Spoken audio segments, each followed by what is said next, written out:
Hey everybody, this is Bill. I'm the Salty Old Marine. In this video I want to talk about something called a DBQ, also known as a Disability Benefits Questionnaire. And this is a VA form that you can download off the web that's specialized for your particular disability that you are claiming. So there are many disability benefit questionnaires online. You want to make sure that you find and download the one that pertains to your particular claim. So what is it and what do you do with it? Let's get into that. So first of all, a DBQ is a form from the VA that your doctor would fill out. And it's intended to be filled out only by a medical professional, so you cannot fill it out yourself. Not even if you've Googled for all the answers and know what to put down. It does require a medical professional. The VA gives it significant weight, so if you can get a DBQ filled out prior to filing your claim and then file it with your claim, that can help you significantly in your VA disability claim. So this is what a DBQ looks like once it's printed out. We're going to put a link in the description so that you can see this more readily. But it asks a number of questions, and this is something that, again, your doctor would fill out or your specialist would fill out. Now, a VA doctor can fill these out. Very often, they will not.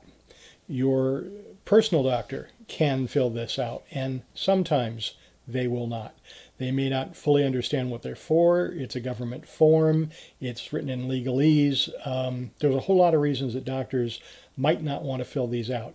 And if you can't get one filled out, don't fret about it. It'll be okay.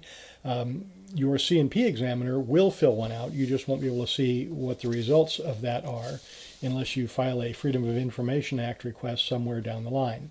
You definitely won't see the results of it right there at your C&P exam.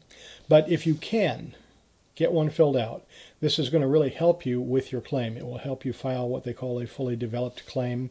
It will help the VA understand your condition better, and it will also lend credence to your claim. So let's talk about what's in it. Now, the one that I've downloaded right here is for sleep apnea. And that's just one example there. As I said, there are hundreds, if not thousands of these. So basically it says, are you completing this disability benefits questionnaire at the request of the veteran, a third party, or other? Are you a VA healthcare provider? Is a veteran regularly seen as a patient in your clinic? If they are, that holds more weight than if you hired somebody to fill one out third party with a records review. Those are perfectly fine also. It's just that the VA will tend to weight somebody who sees you on a regular basis more heavily. Was the veteran examined in person? Again, yes, no. Yes is better than no. If no, how was the examination conducted? What evidence was reviewed? Records that were reviewed. If yes, provide only the diagnoses that pertain to sleep apnea, in this case, and check the diagnostic type. So it'll say obstructive, central, mixed, or other. It'll have a space for the ICD code and for the date of the diagnosis, also very important for the VA. Describe the medical history, the onset, the current condition, brief summary.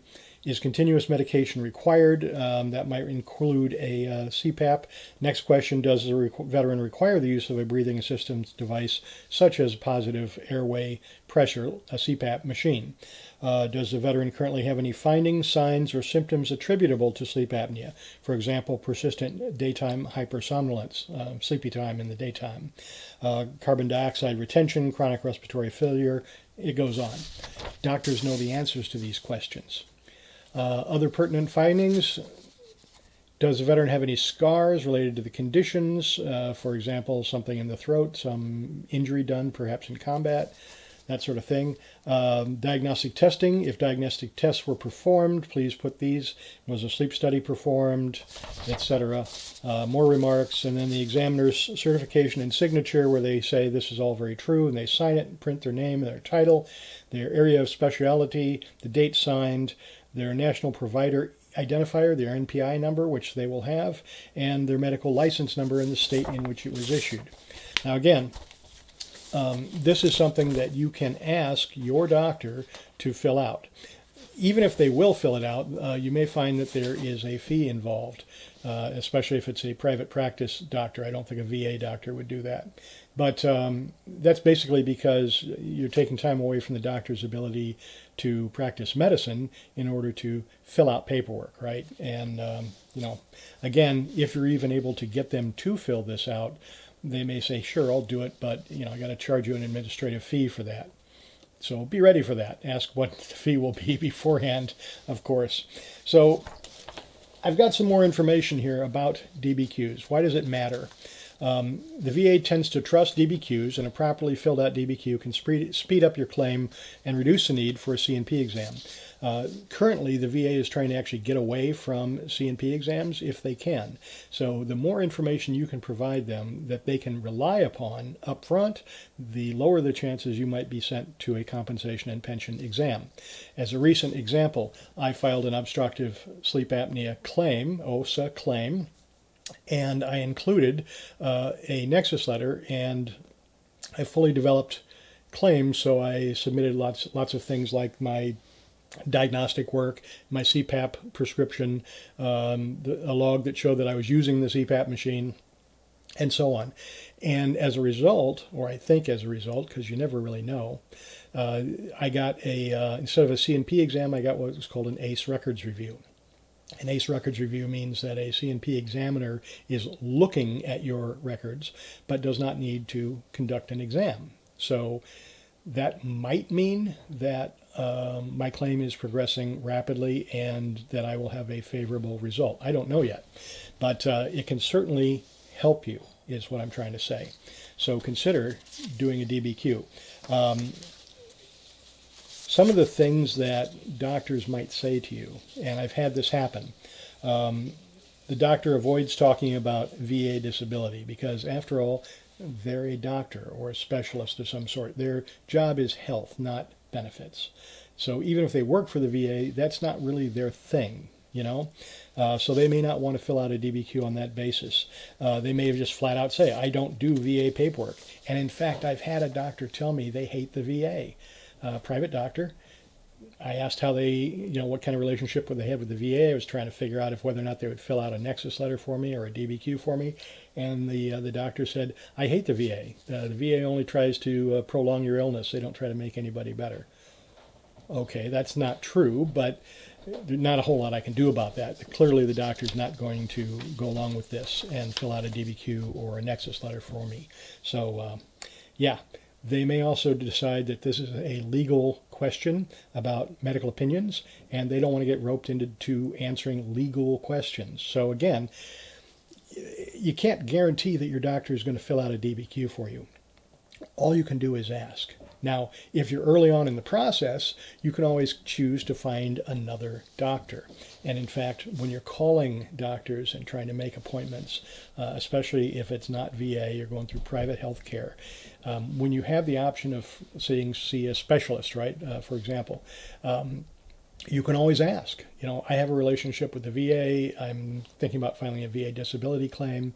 Would the doctor be willing to fill out a VA document for me so that I can file for disability in addition to having the health care provided? They may say no. They may say yes. They may say, I don't know, you need to talk to the doctor about that. So it's a risk. It's a chance you have to take, but you do have those options, right? So consider that. I would say be polite and be professional. Don't make demands. The doctor does not have to fill out this DBQ, whether it's a VA doctor, a private doctor, or anybody else. So I would be nice about asking, right? Make it easy for them. Print out the document. Don't tell them to go pull it down off the web. Print the document out. Pull it down yourself. Bring it to them and say, this is what I'm doing. I'm filing for VA disability. The VA has asked me to ask you if you would kindly fill this out. And I understand that if there is a fee involved, I'll have to pay for that.